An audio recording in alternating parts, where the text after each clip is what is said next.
Disclaimer: it's not a story of rejection, struggle, or brokenness.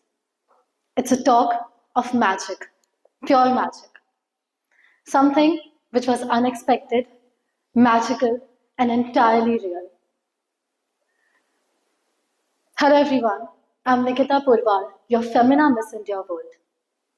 You know, every time I've tried to hold onto my life too tightly, I've realized that it starts slipping away through my fingers faster. I used to be someone who used to love plans, love control. I used to love lists. I used to love knowing where I'm going, when, and how. I remember I used to plan and rehearse and prepare for every little detail in my life so much so that my friends used to tease me that Nikita, you even schedule your spontaneity. And over again, life has shown me that the faster I hold, the stronger and the stronger I hold, the faster it will change its shape. Over and over again, life has always shown me that no matter what, no matter how much ever you plan, God's plan is always going to be better. So, taking you to my first unplanned yes. I still remember back at school, I had everything mapped out. Journalism was my path. 2 full years of preparing and aiming for those dream colleges and visualizing myself holding mic and reporting stories. Stories. Yes, they used to be someone which really fascinated me. I used to love listening and telling stories. So something within me said that why don't you want to try exploring storytelling through theater? Now, I do not know when and where and how I would get to a theatre group. I just know that Ujjain, the city where I come from, was really famous for its theatre. So I told all my friends that before I leave for my college, I need you to provide me with a theatre group and I need to do a play before I leave for my college. And that's what my friend did. One evening, while they were strolling in a park, they called me all breathless and excited that Nikita, we found a group of people sitting in a circle and making these weird sounds through their voice. They appear to us as drama people, so you should really come. I went there and they were all gone. So I went again the next day, same time, same place. But something in me said that I should just walk up to them and ask if I could just sit with them. So I very nervously walked up to them and asked, "आप लोग drama करते हैं?" And then they looked up at me and said, "हाँ, हम लोग नाटक करते हैं." Then I said, can I just मैं आपके साथ बैठ सकती हूँ? Can I just be a part of this play? And then they said, बैठ सकते हो, but we don't have any casting to offer you. Now, I did not know what casting meant. I said, okay, I'm okay with anything that you offer me. They said, okay, but I said, okay, I'll just be okay with even sitting here and observing you. I'll be okay with that. They said, okay, if you're just sitting here and observing us, why don't you prompt us? Now, I don't know what was prompting either. So I said, okay, I'll just prompt you. Then later I got to know that prompting meant whispering dialogues to the actors who forget their lines. And I did that job with so much sincerity that I remember I crammed the entire script so that I don't make the sound of paper rustling while I prompt them the dialogues. And from doing that, by some twist of fate or divine mischief, I ended up playing the lead in that play. And that happened to be something, a yes that changed my entire life. Because someone from the audience came up to me after show and asked, you really have potential in acting, so you should really try for, coming for our college. It's a theatre program. And just like that, out of no plan, no preparation, no grand design, I ended up in a rare theatre program at a college which provides a degree in performing arts, and that's the only college which provides degree in performing arts in entire Asia at that time. Since then, I have done more than 60 plays. I have written a 250 pages drama on the life of Sri Krishna. I have written many plays for national and international platforms. I have my own theatre company as a creative head. And I've directed 2 plays. all of it unplanned. That was the first time I understood that when life whispers, it's worth listening to. Even if it doesn't make sense yet, it unlocks the door that sometimes we don't even knew that existed. And strangely, it unlocked a self within me which was madly, passionately, and helplessly in love with her roots, with India. Its courage, its culture, its colors, its chaos, its calm, its everything. And that desire to represent my country on a global stage sparked somewhere from within. But I did not know how to go about it, so I just stuck to the plan that I'll go to Mumbai and I'll act. I went to Mumbai with a full proof map in my hand that I had a plan where to go, what to do, what not to do, how to avoid my struggle.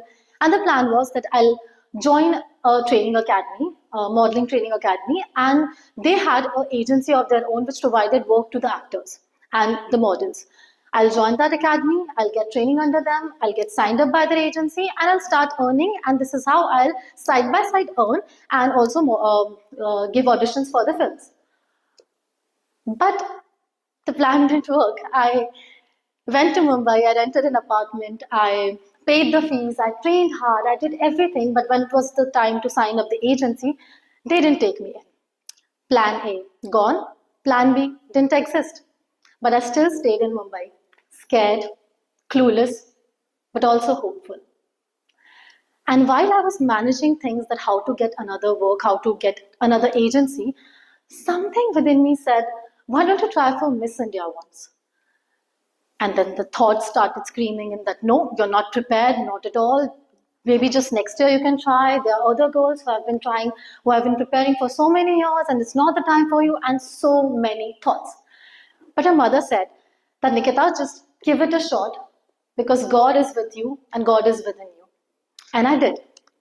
And rest is history. I became your Femina Miss India World. A dream that was never planned, fulfilling the deepest desire that I had to represent my country, my pride.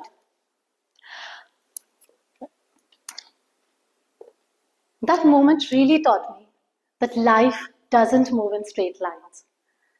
These are the turns that we always reject and that we always resist. Those are the turns which will take us to the places that we are meant to go. But even after becoming Miss India, that planned dream of acting in a film still stayed. So I continued with that, and I promised myself that I'll get a film for myself in the next 6 months of my reign. I remember auditioning hard, working relentlessly. I remember I did not used to just appear for any audition without preparing for minimum of 5 days. I auditioned endlessly, passionately, but 6 months passed and nothing happened. And just when I stopped expecting. I got a call when I was in Kolkata in a seminar that I'm expected for an audition in the next day. And I had no plan, I had no preparation, I had no idea how I was going to do it. But something in me said that just go. Even after all the logical reasons that, Nikita, no, you can't do this, you have never done this, and it's simply going to ruin your image. But something whispered that just go, just go. And I did.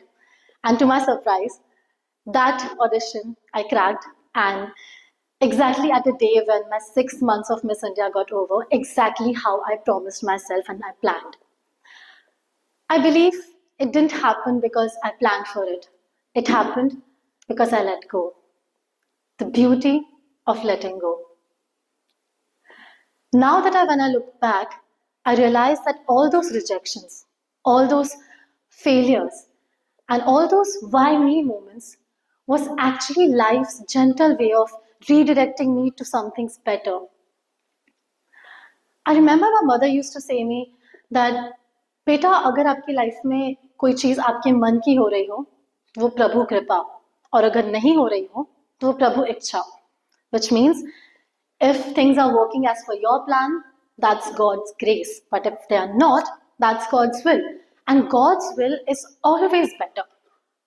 So next time when you plan for those little details in your life, remember that God might improvise just a little. Maybe He's not rejecting your plan, He's redirecting it. And now that we are talking about divine intervention and divine redirection, I have this one last story to tell. Giving a TED talk has always been in my vision board since years. And I got so many opportunities before, but every time it just slipped out of my hands because of some or the other reason. And each time the disappointment stung a little more. But this time, when the mail came, I just very casually said yes. I did not rethink it because when life teaches you to not expect too much out of it, I think that's when the magic happens. And I said yes, out of very casualness. Okay, that I'll do it. Let's go. Let's see. And today, I still have goosebumps. Today, it has finally happened. And now, when I stand here, I do realize why it has happened now and not all those times that it didn't work out. Because it was the God's plan throughout. And it was meant to be today because today is my birthday.